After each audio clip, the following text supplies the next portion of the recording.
I've already discussed the Zhenturim, the nefarious organization that appears in early access that we can interact with, and we may possibly be able to join come full release of the game. But there are other organizations in Faerun that do not share the goals of the Zhenturim, and maybe even are opposed to it. One such group is called the Harpers, and although we do not meet them face to face in early access, there are both hints and direct references to them that you can find in early access. There are 2 hidden Harper stashes, one on the surface near the crash site, and one in the Underdark in the Grim Forge. It would be strange if these things were simply there for show, and had no relevance in terms of the organization in the main game, and thus it's a reasonable assumption that if we were able to deal directly with the Zhenturim, we'll also be able to directly deal with the Harpers. But what, or who are the Harpers? Despite what one might assume, the answer to that question is not as straightforward as one might be inclined to believe. The Harpers as an organization are relatively old, having been founded in 324 DR by a group of elves from Myth Draenor, a few select human rangers and druids,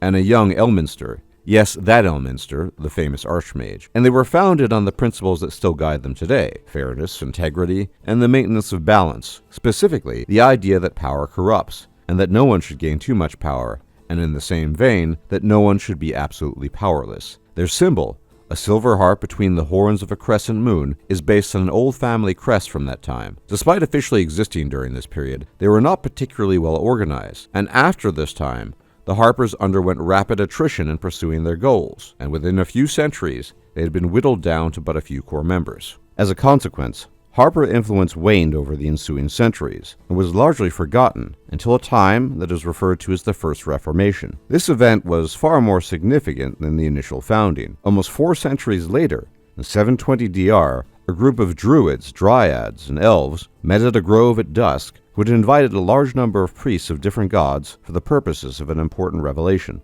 Shortly thereafter, an older and wiser Elminster appeared to explain the purpose of this gathering. During this time, many of the dark gods were ascendant, and causing great harm in Faerun. Above all, the dead 3, Bane, Baal, and Myrkul, and they had become a thorn in the side of the elves, which ultimately had led to this event. The priests, elves, and druids bickered for a while, but at once ceased as the gods themselves took possession of their respective priests. These gods were Corellin the Rhythian, Miliki, Mistra, Ogma, Selune, Sylvanus, and Timora, and they spoke directly to those gathered expressing their approval of a revitalization of the Harper organization, as well as their direct support as patrons of it, something they remain to this day, albeit in diminished capacity. And this great meeting would later come to be called the Gathering of the Gods. With divine sponsorship, the seeds that were planted during the First Reformation were far stronger than they had been previously, and thus recruitment of capable new members was reinvigorated and pursued more actively than ever before. It was also at this time that the networking and information gathering skills that the Harpers were to become known for were truly honed, and this was necessary because the pressure from the dark gods and their churches, as well as malevolent organizations, had grown greater than it ever had been prior to this.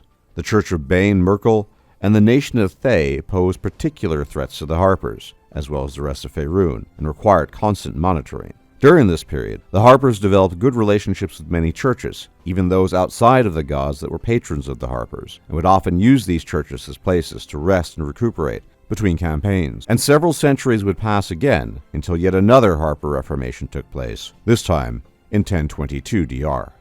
Around this time, Elminster and Kelvin Aronson, both chosen of Mistra and senior Harpers, came to believe that the best way to run the organization would be as an underground army of adventurers, rather than actively and carefully recruiting members, was still done, but required time and effort to evaluate their credentials and their ability to stay true to Harper principles. They found a group of adventurers called the Wanderers of Espar from behind the scenes. Their reasoning was that this was more efficient than the traditional process, though they did later inform various members of the adventuring groups that they had been manipulated by the Harpers and of their intentions. Eventually, accomplished members of these adventuring groups were awarded with enchanted Harper pins and were appointed with the position of Master Harper, positions that afforded them greater responsibility and influence within the Harper. This came to a head with an event known as the Harpstar Wars. The Harpstar Wars were a conflict between the Harpers and a group of ancient and malicious shapeshifters called the Malagrim, although their induction to the conflict was brought about by Elminster, conflict which cost the Harpers dearly in terms of numbers and boots on the ground. And with their numbers thinned, their organization was ripe for a new debacle.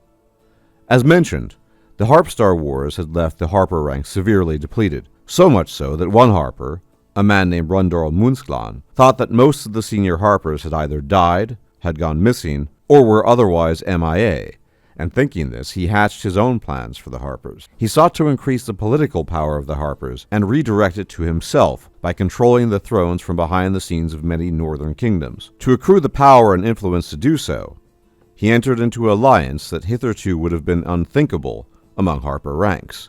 An alliance with the Thayan Archmage and Zulkir of Necromancy, Saz Tam. Forging a pact with the wizard, Saz Tam would feed Rundorl information about his Thayan rivals, and Rundorl would spread false rumors of a powerful spell developed by Saz Tam that could create thousands of undead slaves with a single casting, which in turn bolstered Tom's reputation in Thay, and Rundorl gained prestige by sending the Harpers to fight the various enemies in Thay he had gained information on. This worked for a while, until Rundorl's Harpers were losing in numbers and being reanimated by Saz Tam, who had betrayed him. As if to dig his grave still further, Rundorl turned to yet another lich, called Thavardaz, who promised him aid in wresting control of the undead away from Tom in exchange for the Harper's aid. Thavardaz succeeded in this, and proceeded to use the Harper resources he had gained against the Cult of the Dragon. Thavardaz was able to defeat Saz Tam narrowly with a powerful magical artifact, but the self-styled Harper King, as he had come to call himself in mockery of the organization, was then slain by Elminster, who had been waiting and lurking behind the scenes and had observed the affair the entire time. After this fiasco, the Harpers underwent yet another reformation, dividing themselves into eastern and western branches, which for a time seemed to work in monitoring and covering the vast distance between regions, but this too proved ineffective in the long run, and the leader and senior Harper of the western branch, Kelvin Arison, was found to have engaged in illicit activities, as he had arranged for a powerful magical artifact, the Scepter of Sorcerer Kings, to wind up in the possession of a powerful and well-known priest of Bane, Fazul Chambril, in 1357 DR. He did so in order for the priest to defeat a dangerous opponent that Kelvin had deemed more dangerous than the Zhenterim itself. This was later discovered in 1370 DR, and Kelvin confessed wholly to this action and voluntarily left the ranks of the Harpers to begin his own organization to defend the realms against evil. The Moonstars. This led to a schism within the western branch of the Harpers, where remaining members of the Harpers took action against Kelvin by denying him access to Harper resources and information, and vice versa, whilst the Harpers in the Eastern Division continued with business as usual. The Spell Plague and the death of Mistra in 1385 DR hit the Harpers particularly hard, and they were forced to focus on threats at an extremely local level as a result. They operated like this for many decades in separate cells, and were cut off from each other, until the return of Mistra and the other gods during the Second Sundering in 1487 DR, when some key members sought to move the Harpers in an older, more traditional direction. However, they still remain less organized than they previously had been to this day. Harper membership is varied, but all are theoretically welcome. Most of the ranks are filled out by humans, elves, and half-elves, but occasionally other demi-humans will join the cause as well. The classes of Harper members are equally varied, with the exception of classes that are associated with evil, and, on the good side, most notably paladins, as most Harpers are by no means lawful, and any paladin would be constrained by his personal code before the Harper Code. Speaking of which, it should be clear by now, after elucidating some of the history of the Harpers, that they are not knights in shining armor, or even knight-errants, as they sometimes dip into practices that are frowned upon or that are considered crossing the line between good and evil. But goodness, for the sake of goodness, has never been one of their primary or stated goals, though by and large they are overwhelmingly inclined towards what one would generally consider to be good. Instead, they are governed by a code that has been developed over the many centuries of the organization's existence, one that most still adhere to, despite the many schisms, internal conflicts, and feuds they have. The Harper Code is loose and not particularly rigid, and can be summarized as follows. Harpers work against villainy and wickedness wherever they find it, but they work ever mindful of the consequences of what they do. All beings should walk free of fear, with the right to live their lives as they wish. The rule of law aids peace and fosters freedom, as long as the laws are just and those who enforce them lenient and understanding. No extreme is good. For freedom to flourish, all must be in balance. The powers of the realms, the reaches of the cities, and the wilder lands into each other, and the influence of one being over another. Whatever it takes, a Harper will do. Pride never rules the deeds of a true Harper. Freedom is a multiversal right, though Harpers can spare themselves less freedom than those they work to protect when the need presents itself. Harpers police their own. A harper who hears the call of personal power can no longer hear the sweet song of the harp. A harper who seizes power and holds it above all else is a traitor to the harp. Traitors must die for freedom to live. Without a past, no being can appreciate what they have and where they may be going. As these are loose guidelines and not rigid tenets, different members hold to the code in different ways, and it's obviously open interpretation, as is evidenced by the internal splintering within the Harpers over the centuries.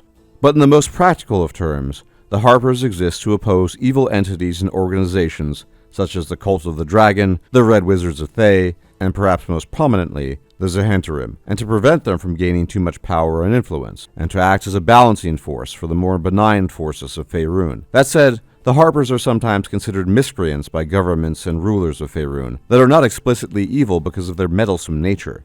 As we know, the Harpers are involved in some capacity in Baldur's Gate 3, and they were in fact involved in Baldur's Gate 2, there's a very good chance we will get to work with them, or perhaps even join them. And the prospect of joining them makes me think of a potential conflict of interest between the PC's goals and the Harpers' goals, depending on what route you take to solve your tadpole problem. Their traditional nemesis, the Zhenterim, are in the game as well, so it's easy to imagine some kind of conflict between the two organizations, although how that conflict might potentially play out will require us to wait for a full release, something we can all hope is worth the wait. As always, thank you for tuning in. Please leave a like, share, comment, and subscribe, as it really helps out the channel, and I will check you out next time. Take care.